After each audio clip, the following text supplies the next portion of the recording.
Il y a quelques jours, j'ai travaillé avec des étudiants et on a essayé en fait de faire un point par rapport à comment est-ce qu'ils évoluent dans leur trading depuis qu'ils ont en fait terminé tout simplement la formation. Il y a certains en fait qui, lorsqu'ils étaient en démo, avaient de belles performances. Donc ils avaient des résultats. On a travaillé en démo pendant un bon moment. Ils ont suivi la méthodologie. Ça marchait très bien sur le compte démo. Mais une fois qu'ils sont venus en fait sur le compte réel, donc j'en ai énuméré deux quand même qui ont eu à rencontrer ce problème. Et ce ne sont pas les seuls, je sais qu'il y en a plein, peut-être vous-même qui êtes en train de suivre cette vidéo, vous êtes dans le même cas. Une fois qu'ils sont venus en réel, ils ont commencé en fait par perdre de l'argent.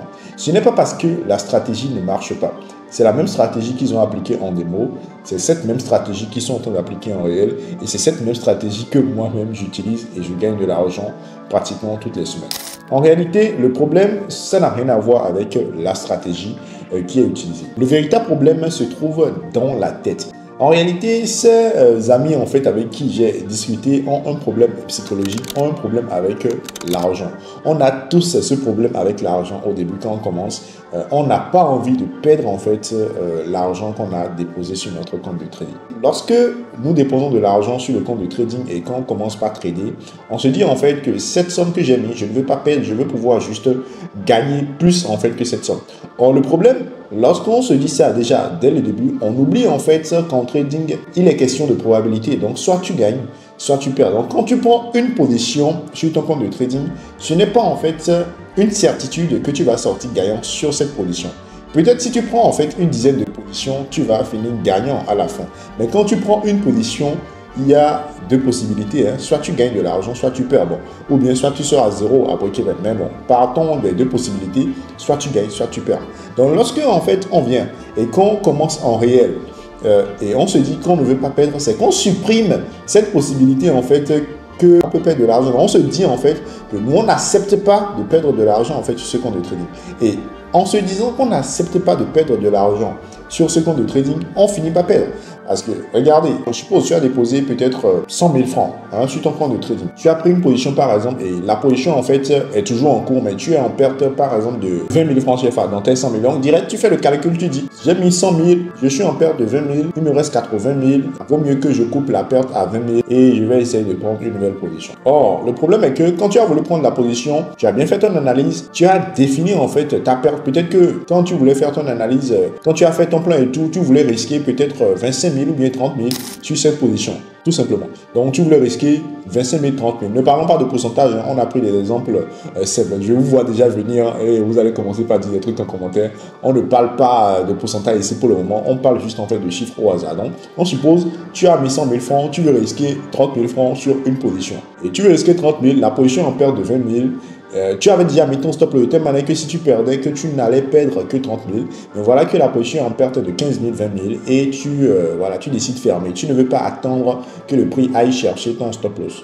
Bon, c'est vrai, ça permet parfois de limiter la perte. Mais est-ce que c'est dans tous les cas? Parce que quand tu as voulu établir ton plan et que tu as mis ton stop loss à un niveau où si tu perdais, tu n'allais perdre que 30 000, tu as fait ton truc de façon technique de telle manière que si jamais le stop loss est touché, c'est que ton scénario est invalidé. Mais voilà maintenant que le stop loss n'est pas encore touché et parce que tu n'as pas envie de perdre de l'argent, tu fermes en fait à 20 000. Mais en fermant à moins 20 000, en réalité, qu'est-ce que tu es en train de faire? Tu es en train de perdre de l'argent quand même. Tu as perdu moins 20 000 francs de ton compte de trading. C'est vrai que pour toi, tu voulais limiter la perte, mais quand même, tu as perdu en fait 20 000 francs de ton compte de trading. Et quand c'est comme ça, tu vas perdre de petites sommes comme ça. Bon, 20 000, c'est pas petit, hein. Sur un compte de 100 000, 20 000, c'est pas du tout petit. Mais quand même, si tu perds en fait 20 000, 3 à 4 fois, voilà, sur une semaine, je pense que tu as perdu en fait ton compte de trading. Or, peut-être que si tu avais attendu un peu, le prix serait venu peut-être à moins 25 000. Ça ne serait pas parti à 30 000 et un niveau technique allait faire rebondir le prix et peut-être tu allais finir pas sortir gagnant en fait sur cette position. Donc le fait en fait de ne pas accepter de perdre de l'argent au départ, ça vous amène quand même à perdre de l'argent. J'ai pris ce premier exemple là, tu as mis ton stop loss et tout, tu es en négatif. Tu commences par paniquer et tu fermes parce que tu ne veux pas perdre voilà, plus que ce qui est déjà là. Tu es en train de voir moins 20 000. C'est déjà trop pour toi. Tu ne veux pas perdre plus et tu fermes quand même. Alors que techniquement, ce n'est pas en fait là que tu devais fermer. Tu devais fermer seulement quand le niveau peut-être serait franchi. Et là, en fait, moi, tu n'as pas entendu que le niveau soit franchi. Le prix va peut-être venir en bas, ne va pas franchir le niveau finalement, va rebondir, partir et tu sors perdre. Ça, C'est le premier scénario pour ceux qui en fait n'aiment pas perdre de l'argent. Deuxième scénario en fait, il y a ceux qui lorsqu'ils prennent des positions, la position en profit, mais ils n'attendent pas que la position aille chercher leur objectif de gain. Tu prends la position en profit, je suppose toujours avec le compte de 100 000, tu prends une position, tu as mis ton objectif de gain peut-être à 50 000, tu prends une position et la position est en profit peut-être de 15 000. Donc c'est allé à 20 000, c'est revenu à 15 000. Quand c'est revenu à 15 000, tu commences pas à paniquer, tu te dis que ça peut revenir encore à zéro et tu fermes la position. Quelque temps après, tu te rends compte que le prix repart et ça va taper ton objectif de gain à 50 000. Qu'est-ce que tu viens de faire? Tu viens de laisser de l'argent sur la table. Et pourquoi tu as fait ça? Parce que tu n'avais pas envie de perdre en fait ce que tu avais déjà gagné. Or, ce qu'on oublie généralement dans ce cas, c'est que lorsque le prix va vouloir aller chercher ton objectif de gain, tes 50 000 francs, ça ne va peut-être pas le faire en ligne droite. Parfois, ça peut le faire. Quand vous êtes sur des actifs comme l'école et autres, ça peut aller très vite, mais ce n'est pas toujours le cas. Donc, le prix va monter, corriger, monter, corriger, monter, corriger, jusqu'à aller chercher en fait ton objectif de gain. Donc, tu peux aller à 30 000, revenir encore à 20 000, 15 000, repartir à 40 000, venir encore à 35 000 avant d'aller chercher les 50 000. Mais toi, direct, quand tu vois que le prix est allé à 30 000 et c'est revenu à 15 000, tu commences pas à paniquer et tu fermes en fait ta position à 15 000 francs de profit. Tu viens de perdre de l'argent en réalité. Parce que tu as peur de perdre de l'argent, tu viens de perdre de l'argent. Tu aurais pu gagner en fait 35 000 supplémentaires, mais parce que tu as peur de perdre de l'argent, tu viens de perdre 35 000. Donc il faut vraiment en fait, déjà dès le début, surtout pour les débutants, parce que c'est surtout les débutants qui ont ce problème, déjà dès le début en fait, accepter que lorsque vous allez prendre une position, il y a deux possibilités. Soit vous allez gagner de l'argent, soit vous allez perdre de l'argent. Et c'est la raison pour laquelle, lorsqu'on veut prendre une position, on dit de définir en fait un risque qu'on va prendre sur chaque position. Et une fois que vous avez défini ce risque, vous devez accepter ce risque. Je dis, je veux perdre par exemple 2%. J'accepte perdre 2%. Donc quand je prends la position, je mets mon stop loss. Je sais que j'ai accepté en fait cette perte de 2%. Si je n'ai pas accepté cette perte, je ne prendrai pas la position. C'est bon. Si je n'ai pas accepté, je ne prendrai pas la position. Donc quand j'ai pris la position, c'est que j'ai déjà moi-même accepté cette perte de 2%. Et quand j'accepte cette perte de 2%, je mets mon objectif de gain et j'attends de voir comment est-ce que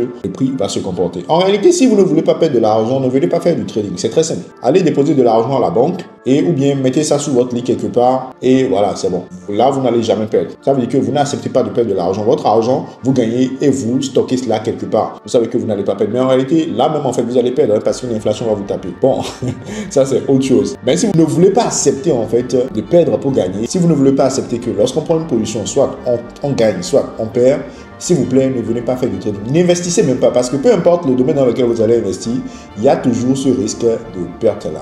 Quand tu viens au trading, tu dois accepter de perdre pour gagner. Quand on prend une position, soit la position sera gagnante, soit elle sera perdante. Et c'est parce qu'on a accepté qu'il est possible que la position soit perdante qu'on a mis un stop loss pour limiter la perte. Si on n'avait pas accepté cela, on n'allait pas mettre de stop loss. D'ailleurs, on n'allait même pas prendre de position. J'espère que c'est clair une fois pour de bon. Dès le moment où vous allez accepter en fait cela et que vous allez être conscient de cela, je vous assure que votre trading va totalement changer.